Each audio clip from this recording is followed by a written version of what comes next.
So yun mga kaidol, isang magpapalang araw sa lahat. So dito ko nag-unang kamera mga kaidol, kasi kailangan ko talagang bababa at maghanap po ng gamot mga kaidol. So kung nakita natin at natagalan po nakabalik si SG, kasi alam siguro may nag-message sa atin na marami daw nakaharap si SG mga kaidol. So tungkol po kay Badan at Abel mga kaidol, so hindi po ako nag-video.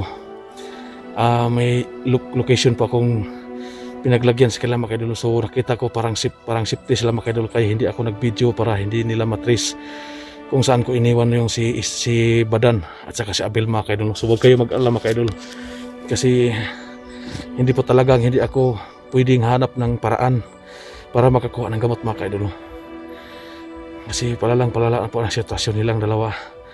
So pagsikapan ko ngayon na makababa mga kaidol para makahanap ng gamot at makita ko si SG mga kaidol, kasi nakita ko sa video niya na nakakuha tayo ng signal kanina na talagang marami pong na-encounter si SG mga kaidol, kaya natagalan po siya ng pagbalik. Kaya ako na mismo yung manap ng paraan para makababa at sana makita ko si SG mga kaidol. So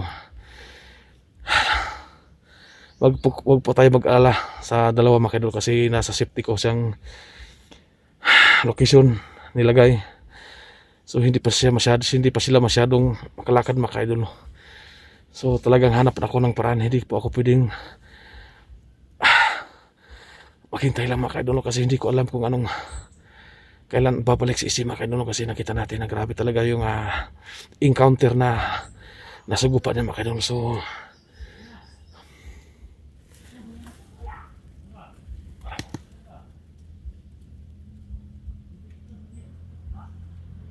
parang nangyari mga kaidol ito.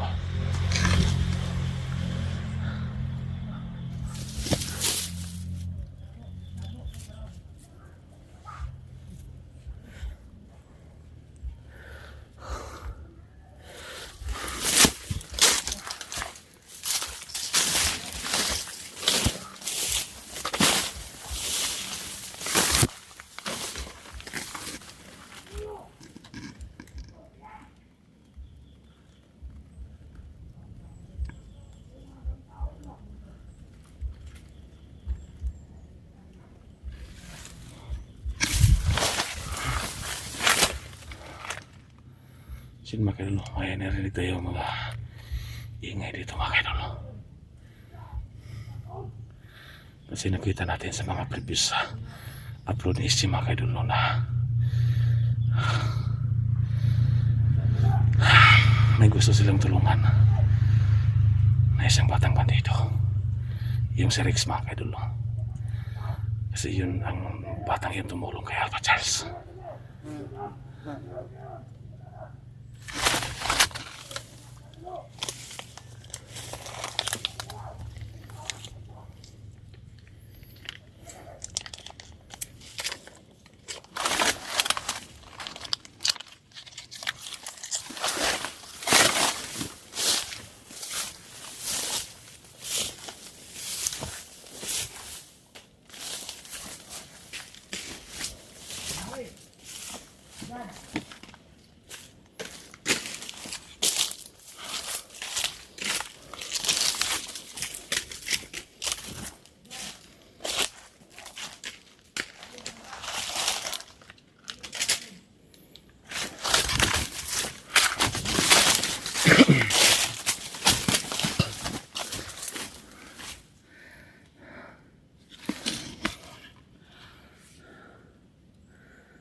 Ingay dito mga kaidol.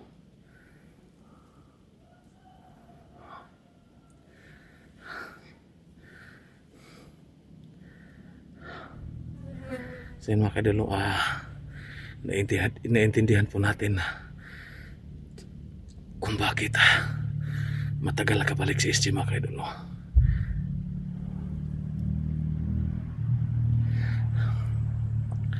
Kasi may nag-PPM po sa atin Nabasa po natin yun, inbox natin no kanina.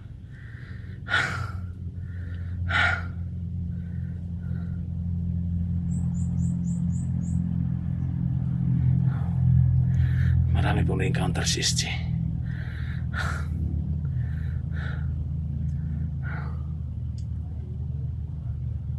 At marami pong na-PPM sa atin na sana kung makita natin si Rex, huwag daw natin saktan. Ang problema nito, hindi po natin kabisado yung itong si Rex. Kasi nakatakip po siya ng muka.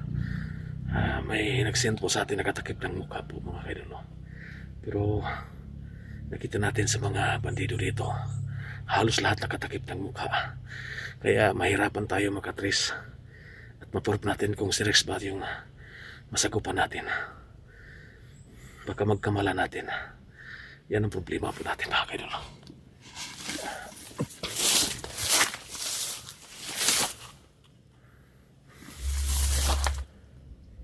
Sinmakilo kanina, maingay dito pero ngayon parang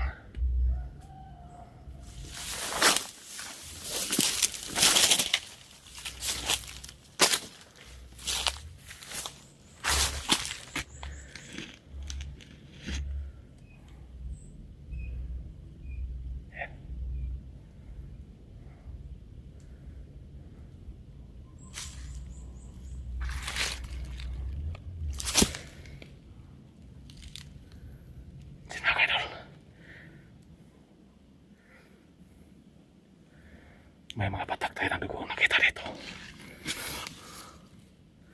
Ayan o. May batak na mga dugo. Ano kayong ibig sabihin yan?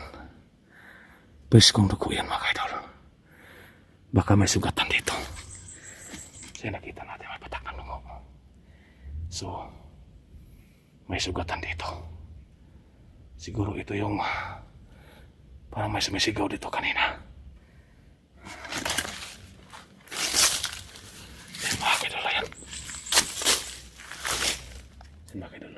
May bakas ng dugo. Ayan. Yan mga kaidolo, may bakas ng dugo dito.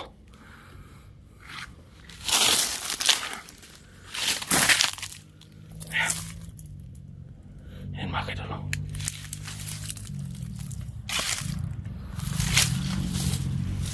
Yan mga kaidolo. Ayan. So may mga bakas ng dugo dito.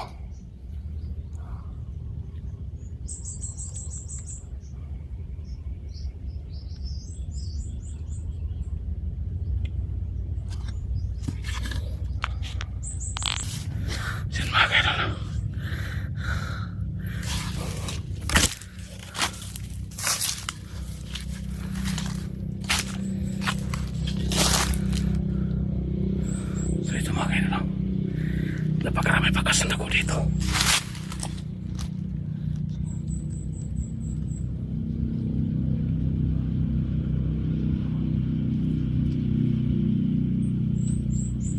Parang may naglalakad dito mga kaidol.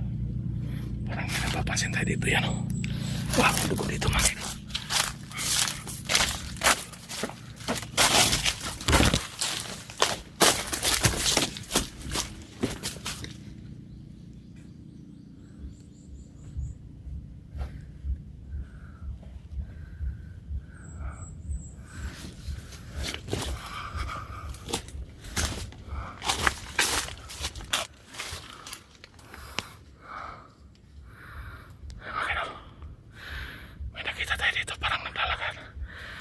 So, susundan natin.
May sisundan po tayo dito.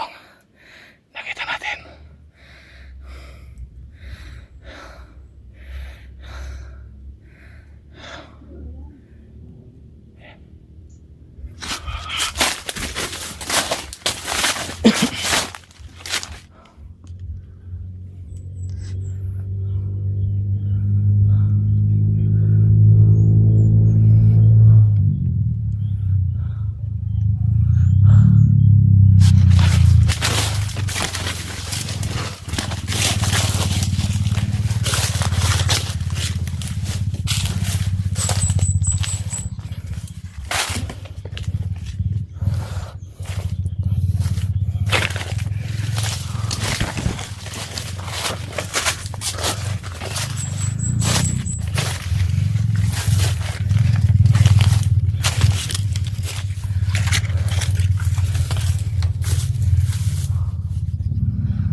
Grabe. Sobrang init dito.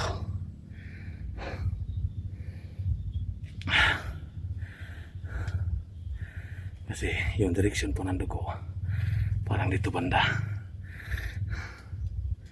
Yeah.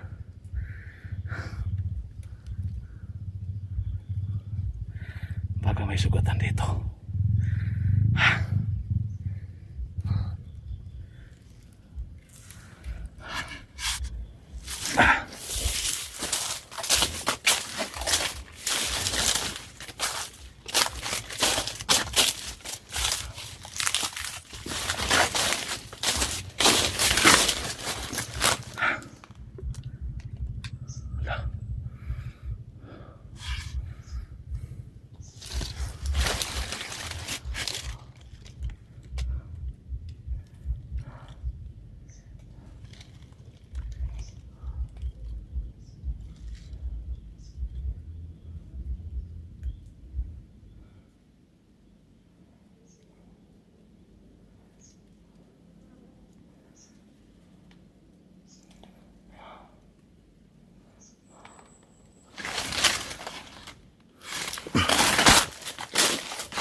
Yung dugo na sinusundan natin.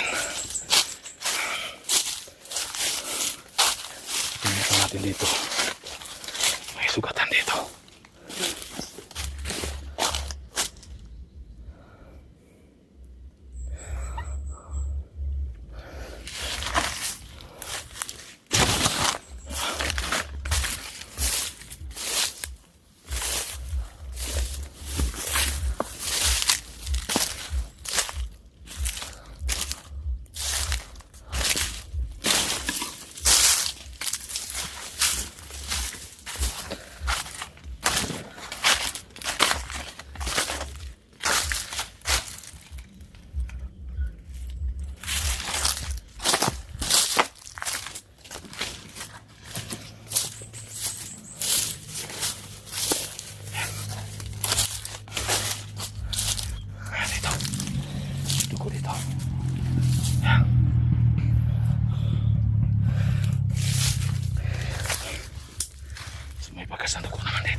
Yan mga kaidol.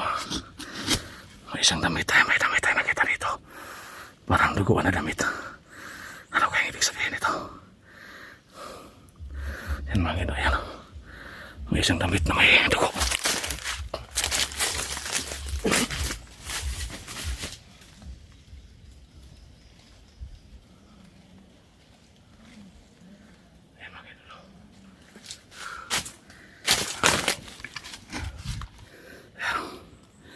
Dugo ang damit. Yan nakita daw. May nakita tayong dugo ang damit dito.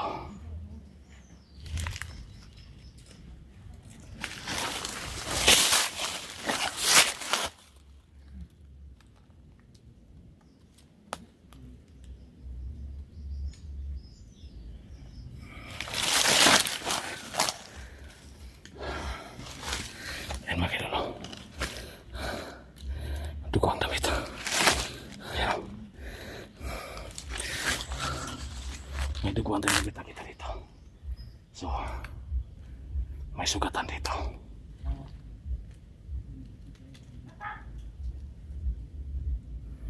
Ayan, may ingay na naman.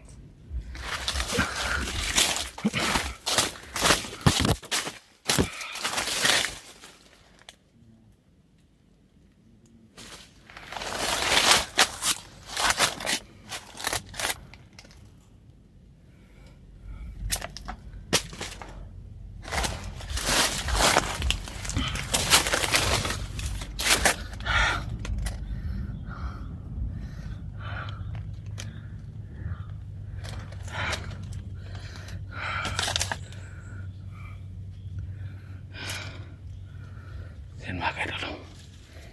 Isang damit na may dugo.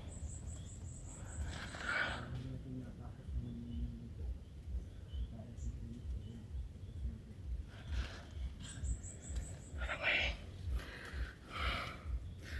sino kanino kayang damit ito? Kaya dapat ating alamin. Yan.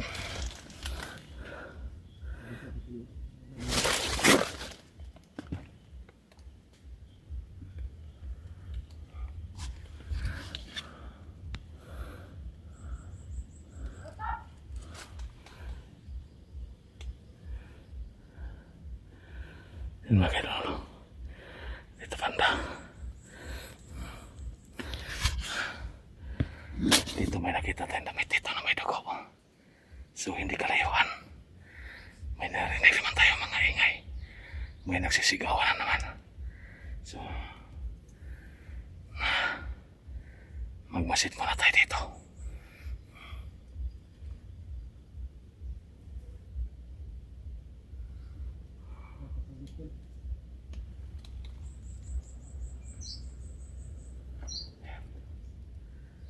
Parang dyan banda.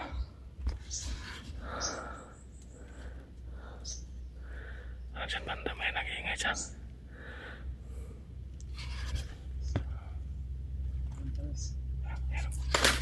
Daring natin. Parang nasa malapit lang. Kaya lapitan natin